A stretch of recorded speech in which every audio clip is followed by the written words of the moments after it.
Hello and welcome to Pseudocode. In today's video, we are going to talk about Kafka. It will be a brief introduction and we are going to cover the basic building blocks of Kafka, unravel the terms like distributed commit log, distributed streaming platform, what is the meaning of topics, partitions, brokers, etc. Whenever people try to explain about Kafka, we start with the terms like PubSub platform or distributed streaming platform. And as we go down the road of using this jargon, it often confuses our mind and it becomes hard to grasp the concept of what Kafka is, which is not that difficult to understand if we try to break it down by starting understanding how a basic PubSub model works, what is the use case of it, and then why there is a need for a distributed messaging or a distributed PubSub platform like Kafka. So we are going to start with understanding a simple use case which requires a basic publish subscribe model, understand that use case, and then we will figure out why there is a need for a distributed messaging platform. Let's say that you have a small fitness app. That app allows users to browse through different fitness classes, book a fitness class, check their dashboard, their activity, fitness metrics, etc. Now, if somewhere to book a particular fitness class, you will give them a notification through SMS or email or just a push notification on their phone that their class has been confirmed. On the backend side, there would be a service which would be handling all the bookings, etc. But at the same time, there would be either different modules or different services which will take care of sending these notifications to different users. Depending on the number of notifications, either one service could be taking care of it, like an SMS service or an email service, or one notification service which is taking care of all the notifications. Or if other apps in the same ecosystem also have required for notifications, then there might be different services for it, like an SMS service or an email service or a push notification service and so on. Now what happens is, as soon as a booking is made, a call to one or two or multiple of these services goes. But at the same time, the app also provides the facility for the user to understand the analytics of the users, like how many classes they have booked, how many classes they have cancelled, and so on. So there might be an analytics service as well. And whenever user booking is happening, there is a call going to that analytics service as well to basically log that a class has been booked or basically record this user activity. So as you can see, upon just one user interaction with one particular button or one user activity, there are multiple calls going to multiple services. Now, what is happening here is that one particular booking service is sending calls to 3 different services. This is generally solved by traditional PubSub solutions or message queues. So in scenarios like this, usually a trivial PubSub model or a trivial solution like messaging queue, etc. is used so that the booking service doesn't have to send multiple calls to multiple services. Instead, it emits an event like a class is booked to one particular queue or one particular solution that you're using for your publish subscribe model, and the other services subscribe to listening to that particular event and react accordingly. The SMS service will send the SMS, the analytics service will record the activity, and so on. This is not new. We all have used it or built it at some point in our careers, and this is how traditional PubSub works. Now, let's assume what happens is that you are working in a company, or the ecosystem in the company that you're working on, or the software systems that they have multiple apps like this, and there are multiple use cases like this. What ends up happening in that case is there are different backend services, different front-end services which are interacting with each other for multiple use cases, and people end up using their own version of PubSub models. Maybe one team is using message queues, one team is using some other solution, they are using Amazon's SQS, they might have their own PubSub model defined and developed for themselves. What ends up happening is it becomes really complicated. A lot of code is duplicated, a lot of effort is duplicated. In such cases, there is a need for a distributed messaging platform which can just serve all these different backend applications, all different use cases from one particular source or just one particular solution. If you read about how Kafka came into the picture or how Kafka was built in LinkedIn, this is what exactly happened. They had so many use cases and so many people building their own systems, building their own solutions for this, that they actually came up with making one centralized solution, one huge distributed messaging platform in order to solve those problems. Now, what is the benefit of using one distributed platform? It can scale very easily. It can be highly available. It can provide high throughput. It can handle millions of messages. It can handle a lot of use cases. And at the same time, it hides away all the complexity and abstracts it out so that the people who are building the applications, they can just use it out of the box. But before we go into the details of a distributed messaging platform, I would just like to take a sidebar and quickly throw a light on what is a distributed system first. So a distributed system is a collection of nodes which are essentially machines. Those can be just application machines or database machines or just nodes which are connected through a network. They have a particular protocol to exchange information among them, and they all work together in order to fulfill certain operation for a user. For a user, it might seem like that it is just one system, but actually there are multiple nodes tirelessly working together with each other in order to fulfill certain user operations, because it is not possible to be accomplished by just one particular machine. In cases of high availability, high throughput, low latency, distributed systems come into the picture where the power of multiple machines is harnessed together through the communication over network so that they can serve millions and millions of users. The best thing about distributed systems to be noted is that for user, it doesn't make a difference. If you're a user who is browsing information on LinkedIn or you're going through Instagram Reels, you wouldn't get to know if all this work is done by one instance or 1,000 instances. So for user, it just looks like one big system working behind the curtains, but whereas there are multiple nodes which are working together to make that happen. Now, coming back to Kafka. Kafka is a distributed messaging platform which basically does the same thing that any PubSub model will do. It will provide you ways to send messages to it. It will process those messages and will allow consumers to consume those messages and act on it. If you talk about the basic fundamental architecture of Kafka, there are producer applications which produce messages, there are consumer applications which consume those messages, and then in the middle there is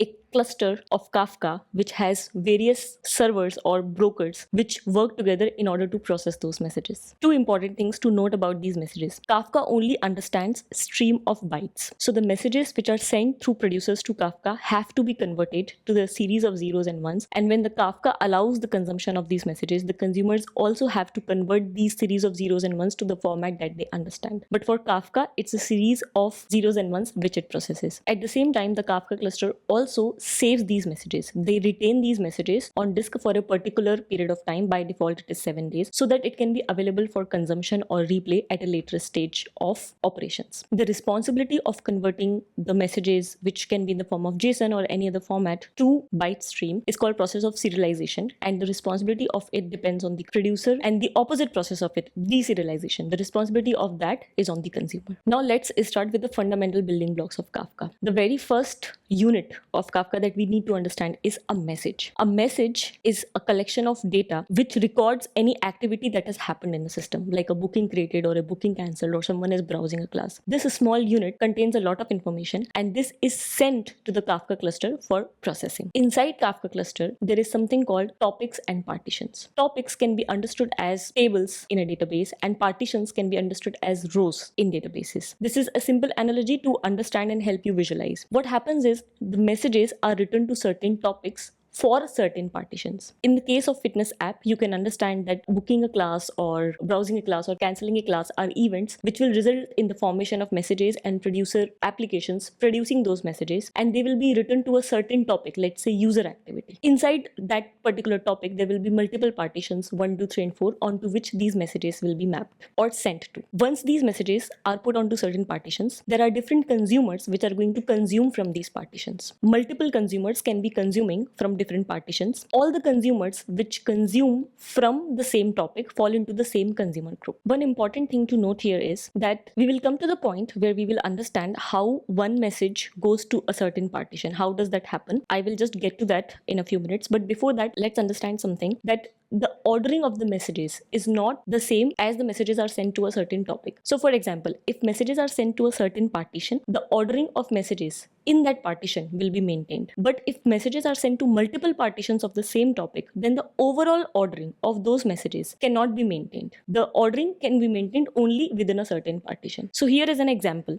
As you can see in this illustration, that messages M1 and M2 which were consumed by C1, the order of M1 and M2 will be retained, the order of M3 and M4 will be retained, and the order of M5 will be retained in consumer 3. So if consumer 1 starts consuming first, it will consume M1 and then M2. But it can happen that consumer 2 starts consuming first and it consumes M3 and M4 before M1 and M2. But messages in a certain partition are in the append only format. So if you have sent the messages in the order of M1 and M2, that order will always be retained. How this order is maintained and how do partitions and consumers work together, we will delve into those details when we will have dedicated videos on these particular topics. But for now, this is the fundamental that you need to understand. One more important thing to note is that one consumer can be consuming from different partitions. So C1 can be consuming from P1 and P2, but one partition can only be consumed through one consumer. So P1 can only be consumed through C1. There can never be two different consumers for one partition. One partition can only have one consumer, and that is also known as partition ownership. One consumer owns one particular